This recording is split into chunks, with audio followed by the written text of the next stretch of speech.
नमस्कार साथियों, स्वागत है आप सभी का अंकित इंस्पायर्स इंडिया पर। मैं हूं अंकित अवस्थी।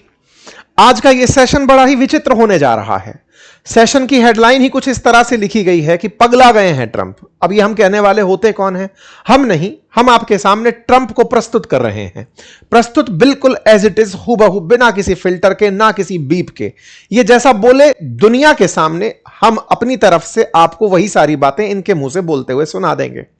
कुछ ऐसी बातें इन्होंने परसों यानी शुक्रवार की शाम को की हैं जिसकी वजह से आपके मन से यह भ्रम तो उतर ही जाएगा कि यह होशो आवास में है।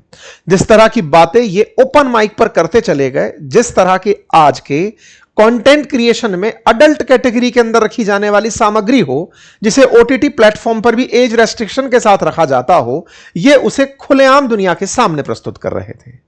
चाहे सेक्स संबंधी बातें हो या फिर सऊदी क्राउन प्रिंस के इनके, मैं शब्द भी यूज नहीं कर पाऊंगा, इस तरह के बर्ताव की बातें हो, ये सब वो बातें हैं जिससे एक बड़ा प्रश्न खड़ा होता है कि दुनिया जिस देश की वजह से फिलहाल पूरी तरह परेशान है, जो हाल ही में ईरान इजराइल युद्ध में उलझी हुई दुनिया है, उस दुनिया के आनंद लेते हुए ये ट्रंप कितने घातक हो सकते हैं। इनका जिस तरीके का रवैया है, यह किसी सन की राजा जैसा है। इस सन की राजा को हटाने के लिए अमेरिका में इन दिनों प्रोटेस्ट हो रहे हैं और अब तक के सबसे बड़े प्रोटेस्ट उन्हें कंसीडर किया जा रहा है। पूरे अमेरिका में लगभग 3100 जगह पर प्रोटेस्ट हुए हैं ट्रंप को हटाने के लिए, जिसका नाम ही नो किंग्स प्रोटेस्ट रखा गया है। अमेरिका के अंदर फिलहाल जो हालात हैं उन्हें देखते हुए मुझे लगता है कि अमेरिका को खुद इन्हें इंटरनेशनल डिजास्टर घोषित कर देना चाहिए। यानी ये वो व्यक्ति जिसने पूरी दुनिया पर अपनी सोच, अपनी बातें, उन सबको ध्यान में रखते हुए वो माहौल पैदा कर दिया है, जिस माहौल को डिकोड करना भी शायद अब मनोवैज्ञानिकों के भी बस की बात ना रह गया हो। फाइनली एक थ्योरी निकल कर आती है जिसे मैडमैन थ्योरी कहा जाता है। रिलेट किया जाता है रिचर्ड निक्सन से। कहा जाता है कि इनकी तरह ही रिचर्ड निक्सन हुआ करते थे, या रिचर्ड निक्सन उस समय इंटरनेट के बिना वाले दौर में थे, फिलहाल ये नए दौर में है, इसलिए अमेरिका को कभी कभी ऐसे सन की राष्ट्रपति मिलते हैं। आइए इनकी सनक की चर्चा उन बीते हुए एपिसोड से करते हैं जो परसों की खबर की सुर्खी बने थे। दुनिया में फिलहाल जो ईरान इजराइल युद्ध चल रहा है, 30 दिन बीत चुके हैं, संघर्ष रुकने का नाम नहीं ले रहा है, लेकिन ट्रंप खुद को विजेता घोषित किए हुए आगे चले जा रहे हैं। ऐसे में ही एक शाम शुक्रवार की थी जिस समय फ्लोरिडा में future investment initiative priority summit के अंदर पत्रकारों से बात करते हुए ये इस तरह की बातें करते हैं कि पत्रकार हंसियों में हंसने लगते हैं। पूरी तरह से कमरा मजाक में और इनकी मजाक में निकल पड़ता है। पत्रकारों से सवाल करते हुए, फ्यूचर इन्वेस्टमेंट समिट है, मतलब दुनिया भविष्य में कहां निवेश करे, इस बारे में चर्चा हो रही है। ये पत्रकारों से कहते हैं कि आप मुझसे कुछ भी पूछ सकते हैं, आप मुझसे सेक्स के बारे में भी बातें कर सकते हैं। एक अमेरिकी राष्ट्रपति हैं, निश्चित ही इनसे बात की जानी चाहिए, क्योंकि एप्स्टाइन नहीं रहा। एप्स्टाइन फाइल में इनकी फाइल का क्या हुआ, एप्स्टाइन इनके साथ किस तरह से जुड़ा हुआ था, किस तरह से एप्स्टाइन इनका और इन जैसों का मनोरंजन कर रहा था, यह बात निश्चित ही पूछे जाने वाली होनी चाहिए। लेकिन एक ये वो व्यक्ति हैं जिनसे पूरी तरह डर समाप्त हो चुका है। पत्रकारों से कहते हुए कि मैं उन राजनेताओं की तरह नहीं हूं जो सवालों से बचते हैं, आप मुझसे कुछ भी पूछ सकते हैं। ऐसा कहते ही सोशल मीडिया पर प्रतिक्रियाओं का दौर शुरू हो चुका। अमेरिका असल में अब तक दुनिया के सामने एक ऐसा देश रहा जो कि बहुत सारे रेफरेंस स्थापित करने वाला रहा, चाहे डेमोक्रेसी के मानक स्थापित करने वाला हो, विचारों के एक्सप्रेशन को लेकर हो, राइट्स, ह्यूमन राइट्स को लेकर के हो, या फिर ग्लोबल पीस और डब्ल्यूटीओ के नियमों को लेकर रहा हो। वैश्विक परिदृश्य में अमेरिका हमेशा एक टॉर्च बियरर बनकर अब तक रहा है। लेकिन अमेरिका को मिले हुए ये राष्ट्रपति जो कि इतने ज्यादा उतावले हैं किसी भी बात पर रिएक्ट करने के लिए कि अब ये इस हद तक आ चुके हैं कि इनका कोई कुछ नहीं बिगाड़ सकता। आप में से हो सकता है कि कुछ लोग इस सवाल के साथ हों कि जैसे भारत के अंदर ऐसा हो तो भारत के अंदर तो कोई पार्टी साथ छोड़ दे तो प्रधानमंत्री ना रहे, क्या अमेरिका में ऐसा नहीं हो सकता? नहीं, America presidential form of government रखती है जहां पर बना हुआ राष्ट्रपति 4 साल के लिए निर्वाचित होता है। 4 साल तक का जो कार्यकाल की स्थिरता है उनकी, वही उनके पागलपन के बड़े कारणों में भी शामिल होती फिलहाल दिख रही है। अमेरिका के राष्ट्रपति पर दुनिया भर के लोगों के रिएक्शंस आते हैं। लोग इनके बारे में सवाल यही करते हैं कि यार ये क्या पागलपन है, ऐसी ही एक बात और करते हुए निकलते हैं। ये कहते हैं कि मैं उन लोगों के साथ रहना पसंद करता हूं जो लूजर्स होते हैं, मुझे सक्सेसफुल लोगों के साथ रहना अच्छा नहीं लगता। सक्सेसफुल लोगों के साथ रहने पर उनकी तारीफें सुननी होती हैं, उनकी उपलब्धियां सुननी होती हैं। मैं लोगों की उपलब्धियां नहीं सुनता। मुझे अच्छा लगता है वहां रहना, उन लोगों के बीच रहना जो मेरी उपलब्धियां सुने, मेरी सफलता के बारे में सुने। ट्रंप का जब ये वाला बयान वायरल हुआ तो ये अपनी तरफ से ये कहते हुए वायरल हुए कि शायद यही कारण है कि अमेरिका के राष्ट्रपति आसिम मुनीर के साथ और शहबाज शरीफ के साथ रहते हैं, क्योंकि इन्हें लूजर्स के साथ रहना पसंद है। इन्हें पसंद नहीं है उन लोगों के साथ रहना जो अपनी उपलब्धि, अपनी लोकप्रियता, अपनी काबिलियत गिनाएं। इसीलिए अमेरिका के अंदर ट्रंप के विरोधी खेमे के जो लोग हैं, यानी डेमोक्रेट्स जो हैं, वो इनके बारे में यही प्रश्न कर रहे हैं कि इनके जो चाहने वाले हैं वो सब लूजर्स ही हैं। ट्रंप तभी उनके बीच में खुश हैं। लोग इनके ऊपर तरह तरह के कंटेंट और प्रतिक्रिया बना रहे हैं। सोशल मीडिया पर अगर आप छांटने बैठे तो बहुत बुरा हाल मचा हुआ है। ये ट्रंप के ऑफिशियल बयान के तरीके से है। इनके बाद में ये अचानक बोलते बोलते निकलते हैं कि अब अगला क्यूबा होगा।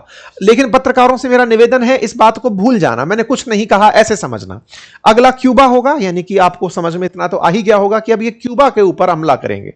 अगले बार ये क्यूबा के लेकर कोई एक्शन करेंगे, और ये पहली बार नहीं है।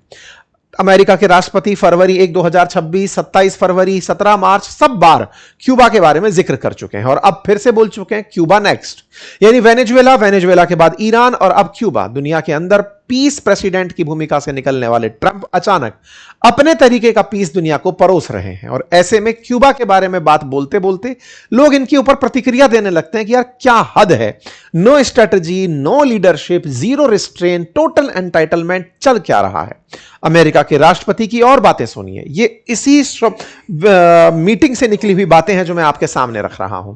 ये अचानक स्टेट ऑफ हॉर्मुज के बारे में बयान देने लगते हैं और कहते हैं कि वो state of Trump, state of Trump नहीं, मैं स्टेट ऑफ हॉर्मुज की बात कर रहा हूं। मतलब जिस तरह से इन्होंने गल्फ ऑफ मैक्सिको को, मतलब गल्फ ऑफ अमेरिका कहना पसंद किया, अब इन्होंने स्टेट ऑफ हॉर्मुज को स्टेट ऑफ ट्रंप कहना शुरू कर दिया।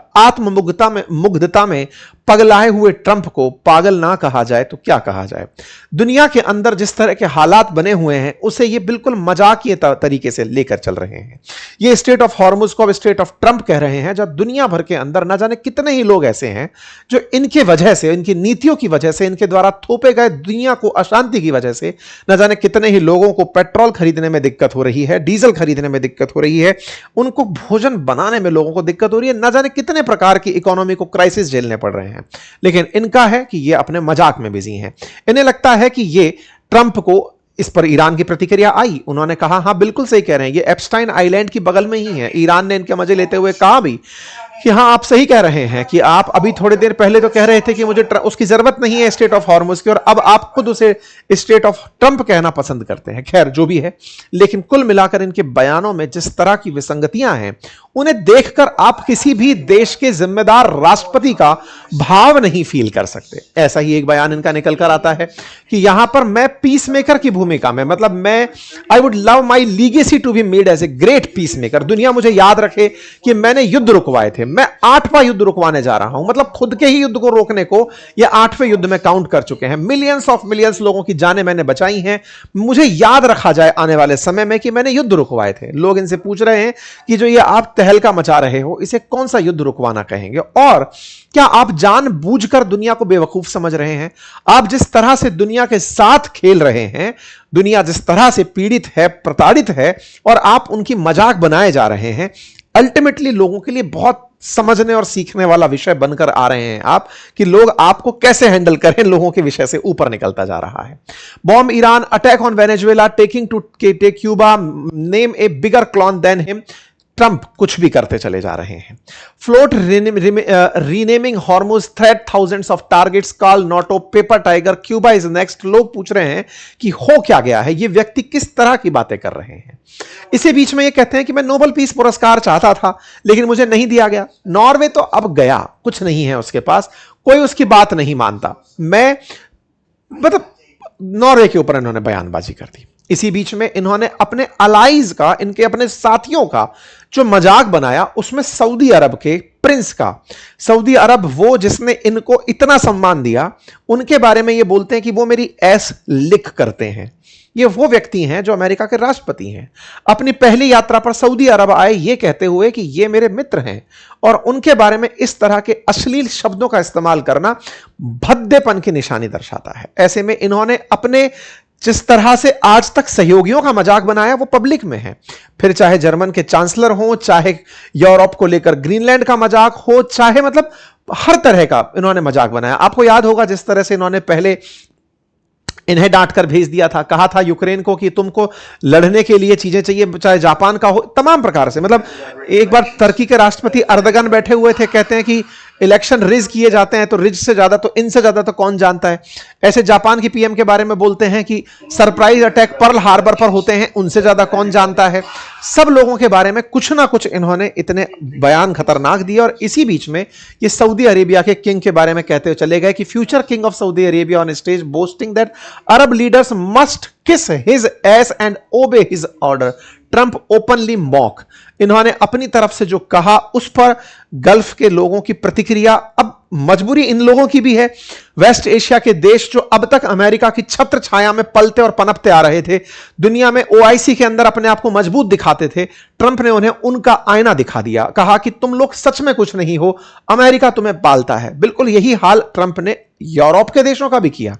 यूरोप के लीडर्स को भी जिस तरह से उन्होंने बिल्कुल पर्दा खोल के सामने लाकर खड़ा कर दिया कि ये बिना नाटो के कुछ भी नहीं है, कागज के शेर, यही काम इन्होंने वेस्ट एशिया के इन देशों का कर दिया कि ये लोग कुछ भी नहीं है। और इन देशों की बेइज्जती दुनिया में जब हुई ना, ये बिल्कुल वैसी वाली बात है, ये किसी को भी मॉक कर दे रहे हैं, किसी का भी मजाक बना दे रहे हैं, जिस पर लोग तगड़ी प्रतिक्रिया दे रहे हैं। मतलब आप सोचकर देखिए कि अपनी पहली यात्रा पर प्रिंस सलमान से मिलने आए थे। प्रिंस सलमान ना केवल इन्हें रिसीव करने आए, सी ऑफ करने आए, $600 बिलियन ट्रंप को देकर भेजे कि लेकर जाओ, और ना जाने कितने तरह के इन्वेस्टमेंट देकर भेजा इन्हें। और वही ट्रंप अब अपनी तरफ से इतना भद्दा मजाक प्रिंस सलमान का बना रहे हैं। हालांकि अब मुस्लिम वर्ल्ड ने जब सऊदी अरब को लीडर चुना और सऊदी अरब ने इन्हें लीडर चुना, तो एक प्रकार से ट्रंप असल मायने में प्रिंस सलमान का मजाक नहीं बना रहे हैं, असल में वो पूरे संयुक्त रूप से मुस्लिमों का मजाक बना रहे हैं। फिर चाहे वो तेहरान का हाल करने का काम हो, चाहे वो ओआईसी के इन देशों का मजाक बनने का। आप सोचकर देखिए कि पूरी दुनिया जानती है कि पाकिस्तान के हाथ में कुछ नहीं है। ईरान के युद्ध को पाकिस्तान में रिजॉल्व होने भेजा है। मतलब जब पूरा ओआईसी जानता है कि इसकी कोई वैल्यू नहीं है, पाकिस्तान खुद कर्ज पर जीता है, सऊदी अरब में बची खैरात पर जीता है, वहां पर इनकी मीटिंग शांति की करवाने के नाम पर देशों को बुलाकर वो केवल और केवल इन लोगों का मजाक बना रहे हैं कि तुम देखो तुम्हारी औकात सिर्फ इतनी ही है। ये एक नेक्स्ट लेवल का पागलपन है। हद तो यह हुई कि अमेरिका के इतिहास में लगभग 150 साल बाद ऐसा होगा कि उनके नोटों पर राष्ट्रपति के हस्ताक्षर जाएंगे। ट्रंप ने वो आदेश पारित कर दिया कि नोटों पर मेरे हस्ताक्षर होने चाहिए, और इन्होंने 2 दिन पहले ही इस आदेश को पारित कर दिया। 165 साल बाद ऐसा हो रहा है कि अमेरिका में नोट जो डॉलर हैं उनके ऊपर ट्रंप के साइन जाएंगे, सिग्नेचर जाएंगे। हद तो यह है, दुनिया युद्ध में जी रही है और भाई साहब डांस कर रहे हैं। भाई साहब बढ़िया म्यूजिक के ऊपर डांस कर रहे हैं, और जितनी जगह जा रहे हैं वहां पे डांस करते हुए पाए जा रहे हैं। समझ नहीं आ रहा है कि मार्केट पूरी तरह बर्बाद हो रहा है, भाई साहब को आनंद आ रहा है। हद यह है कि अमेरिका की स्टैंडर्ड एंड पुअर्स के जो टॉप 500 कंपनीज के स्टॉक हैं वो 1.7% गिर चुके हैं, लगभग 4.8 ट्रिलियन पूरी तरह से साफ हो चुके हैं। ऐसे में अभी भी इनसे सवाल यही पूछा जा रहे हैं कि are you tired of winning. असल में क्या है कि ट्रंप जब इलेक्शन कैंपेन कर रहे थे तब अपने प्रचार में कह रहे थे कि मैं इतना अमेरिका को करके दूंगा कि आप थक जाएंगे, आप थक जाएंगे कि बस प्रेसिडेंट ट्रंप, बस अब हमें और ज्यादा मत जिताइए। ट्रंप के यही पुराने बयान लोग निकाल निकाल कर ला रहे हैं कि आपने ये क्या कर दिया है, पूरा लाल कर दिया है बाजार आपने, अमेरिका बाजार को इतना नुकसान हो रहा है। लोग इन्हीं को मॉक करके पूछ रहे हैं कि साहब आप इतना जीत रहे हैं कि अमेरिका पूरी तरह से बर्बाद हो गया है। ट्रंप अब रुकिए, बस करिए, आपने पूरी तरह से you are winning too much, please रुक जाइए। ऐसे में अमेरिका की तरह तरह की जो स्थितियां हैं उन्हें लोग लेकर तमाम प्रकार के प्रश्न और मजाक बनाते चले जा रहे हैं। लोग इनकी हिटलर से तुलना कर रहे हैं कि ये पहले क्राइसिस की सिचुएशन पैदा किए, फिर दुश्मन को डराने का प्रयास किए, स्टेट ऑफ इमरजेंसी जैसी स्थिति पैदा कर दी, हर तरह का वो पागलपन दुनिया भर के देशों में इंक्लूडिंग इंडिया पैदा कर दिए। अब ये सब बातें जब हुई तो एक बड़ा प्रश्न बनकर आया कि आफ्टर ऑल इनके पागलपन की असल वजह क्या है। तो कहते हैं कि इनके पागलपन के पीछे मैडमैन थ्योरी काम करती है, पागल आदमी का सिद्धांत। पागल आदमी किसे कहा गया? वो व्यक्ति जो कि अनप्रिडिक्टेबल हो, जब वो पल में गुस्सा दिखे और पल में हंसता दिखे। ट्रंप दुनिया के सामने अपनी उस इमेज को लेकर आना चाहते हैं कि लोगों में उनको लेकर एक डर का माहौल रहे। इसे मैडमैन थ्योरी कहा जाता है। अमेरिकी राष्ट्रपति रिचर्ड निक्सन ने कभी इस थ्योरी को वियतनाम के ऊपर अप्लाई किया था। उससे यह डराने का प्रयास किया था कि या तो वियतनाम अमेरिकी युद्ध में हार मान ले, नहीं तो उस पर परमाणु बम वैसे ही गिरा दिए जाएंगे जैसे जापान पर गिराए गए थे। लेकिन वियतनाम उस डर को झेल गया। उसने कहा कि गिरा लो बम, तुम नहीं गिरा पाओगे। बिल्कुल वैसे ही ट्रंप ने लगातार ईरान पर भी वैसे ही प्रेशर टैक्टिक अपनाने के लिए पहले एक स्ट्रांग मैन की छवि प्रस्तुत की और फिर खुद की तरफ से ही अपनी सफलता का बिगुल बजा दिया कि मैं जीत गया, और कहा कि मैं तो नेगोशिएशन में हूं। यानी कि एक तरफ पल भी, मतलब हेड भी मेरा और टेल भी मेरा, दोनों ही तरफ से बैटिंग करते हुए ट्रंप अपने इस पागलपन के रवैये को, क्योंकि असल में यह थ्योरी ही मैडमैन थ्योरी है, इसलिए हमने आपके सामने आज का टाइटल डाला है कि क्या पगला गए हैं ट्रंप। क्योंकि ट्रंप चाहते हैं कि लोग उन्हें पागल कंसीडर करें, उन्हें सनकी कंसीडर करें, उन्हें यह माने कि यह आदमी गुस्सा हो गया तो इतना बिगाड़ देगा, खुश हो गया तो पाकिस्तान जैसों को उठा करके जमीन से आसमान तक की यात्रा करा देगा। यह वैसी वाली स्थिति बनकर के जो दिख रही है, उसे लेकर के लोग इनके रवैये पर रिचर्ड निक्सन की एंजाइटी और थ्योरी को कोड करके ला रहे हैं कि वो मैडमैन थ्योरी इन पर भी लागू होती है। और यह बात डिकोड पहले भी हो चुकी है। पिछले साल भी यह चर्चा बनी थी कि ट्रंप मैडमैन थ्योरी को यूज कर रहे हैं, सीधा सीधा लोगों के अंदर अविश्वास पैदा करना और उससे एक भय पैदा करना, उसको अपना करके ये दुनिया में तरह तरह के रवैये बना रहे हैं। हालांकि क्या यह थ्योरी काम आई? जवाब है नहीं। ग्रीनलैंड के नाम पर इन्होंने पहले अपना यही डर, जो इन्होंने वेनेजुएला को जिस तरह से अबडक्ट किया, जिस तरह से राष्ट्रपति मादुरो को वहां से उठा लिया, उसके बाद लगने लगा कि ग्रीनलैंड के मामले पर यूरोप इनके इसी डर से डर जाएगा और ग्रीनलैंड पर से दावा छोड़ देगा। लेकिन यूरोप ने बिल्कुल प्रतिक्रिया दी और ग्रीनलैंड के मसले पर ट्रंप को पीछे हटना पड़ा। अब ट्रंप की डिक्शनरी से ग्रीनलैंड गायब हो गया है। ईरान के मसले पर भी इन्होंने यही डराने का प्रयास किया, लेकिन उन्हें मुंह की खानी पड़ी। 30 दिन युद्ध खिंच चुका है। जिस युद्ध को ट्रंप सोचते थे कि पूरी तरह मैं कुछ ही मिनटों में खत्म कर दूंगा, वैसा नहीं हुआ। यही कारण है कि अब अमेरिका के अंदर प्रोटेस्ट हो रहे हैं और इन प्रोटेस्ट का नाम नो किंग प्रोटेस्ट रखा गया है। अमेरिका के 50 राज्य फिलहाल 3100 से अधिक रैलियों में अमेरिका के राष्ट्रपति के खिलाफ 90 लाख से अधिक लोग सड़कों पर उतरे और उन्होंने कार्यक्रम आयोजित करके तख्ती हाथ में लेकर के यही कहा कि हमें राजा नहीं चाहिए। ये तस्वीरें हैं जिसमें ट्रंप मस्ट गो नाउ करके लोगों ने पब्लिक रैली निकाली, लोगों के द्वारा प्रोटेस्ट किए गए, बड़ी संख्या में सड़कों पर लोग उतरे। नो किंग प्रोटेस्ट अमेरिका के तमाम राज्यों में हुआ और वहां पर सड़कों पर उतरे लोगों ने कहा कि हमें ऐसा सनकी आदमी नहीं चाहिए जिसमें राष्ट्रपति का भाव नहीं हो, राजा का भाव हो, जिसे यह लगता हो कि मैं कुछ भी कर सकता हूं, दुनिया अपने आप देख सकेगी, मुझे कुछ भी रोकने वाली शक्ति नहीं है। अमेरिका की जनता सड़कों पर उतर करके विरोध में उतर कर आई।